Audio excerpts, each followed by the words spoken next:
Hello, Alessandrina here, and today I wanted to talk to you about seeing what is and how oftentimes we can imagine that we are seeing what is, and ultimately, what we are seeing is just essentially a projection, it's our imagination, it's our interpretation of reality. And the reason why it's so important to realize that what we experience is not what is. And until we become enlightened, until we become able to really see reality for what it is, then what we see is really a result of our conditioning. And so the reason why that's so important to understand is that what you see and what you imagine to be what is then what you react to. And therefore, what generates your thoughts, what generates the different feelings and emotions that you have, and of course the decisions that you make. Because if you believe that what you see and what you experience is what is, then you will make decisions from that, and then your life results will be affected by that. So there's a wonderful metaphor or understanding to explore, which is chicken or egg. And our wonderful teacher, John Jones, is always asking this question, chicken or egg? Does it feel like that? Is it experienced like that because it is, or is it because something else has been internalized and therefore the reality is experienced in that way, and then we get the results from what we imagine and what we've interpreted. So how many things in your life might you be believing to be a certain way and therefore reacting to based on the way that you experience it, when actually it's your own internalized experience, it's your own unresolved emotions, fears, beliefs, expectations, judgments, conditioning. That's actually what is being projected onto what is, and then that becomes your reality. So that's the egg that makes the chicken be the way that the chicken is. And sometimes it's both chicken and egg, meaning that there can be a situation that is experienced a certain way based on ambient energies, collective consciousness energies, and other external influences. And they can be also part of us who are actually generating the situation, the circumstance, the experience in the way that we experience it. So how many of the things in your life could you change through this shift in perspective, by understanding, by questioning the way that you interpret reality?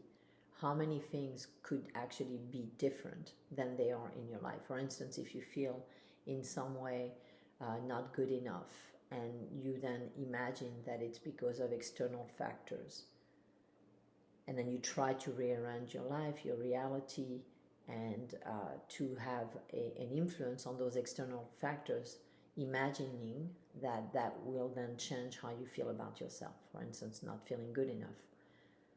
Well, you could rearrange all of those things. If internally you still felt like you're not good enough, that would continue to project itself onto reality.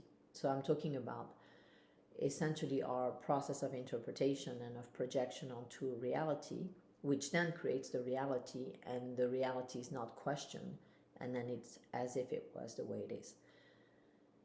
So when we start to realize that the egg that's generating the chicken can be resolved internally, that we give birth to the situations and circumstances in a very subconscious way, meaning it's not our fault, we're not responsible for it in the way that people look at responsibility from sometimes a like judgmental lens. That's not what's happening. What's happening is we have subconscious dynamics, we have recordings from the past, we've made interpretations, we've recorded and continue to hold on to pain in our system. And that in itself generates our energy state and of course our energy field. And then we interact in the world through this energy state and energy field, and that has an influence on the reality. We're not just going into the world and objectively experiencing reality.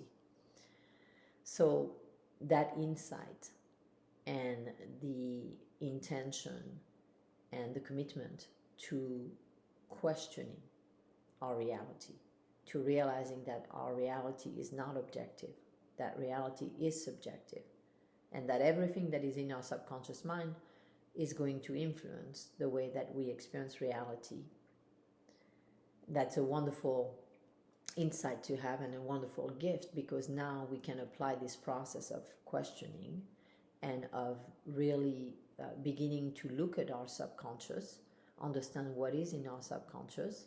And as we look at our subconscious and understand what we've interpreted, what we've recorded, how we've experienced ourselves, others, and reality in the past, then when we do that, then we can start to understand how we're seeing reality right now, and the lens, right? So the lens is all of the interpretations, all of the recordings, all of the different ways in which we have felt and experienced reality in the past, and then those lenses are essentially placed over our eyes and our different senses, and we experience reality from that lens. It's not just visual. It's a lens that also is about, it's auditory, it includes all senses, and of course it's a lens that is biased and influenced by the past. And so that's what's most important to understand, is that when we are wearing those lenses, not realizing, or operating from those lenses, not realizing that we're doing that, we continue to relive the past over and over and not to question the reality that we experience. And then we try to fix the external. We try to change the different factors in our lives, not realizing that until we change our energy internally, then it doesn't matter what is changing around us. It's not going to really have a fundamental impact and not create a fundamental shift in our system until we choose to change our energy and the way that we experience and interpret reality.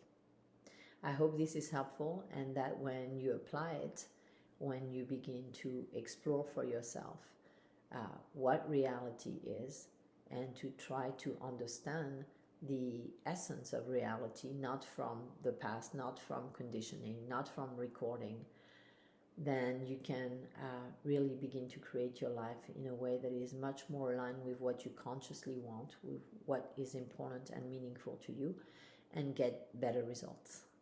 Sending you much love.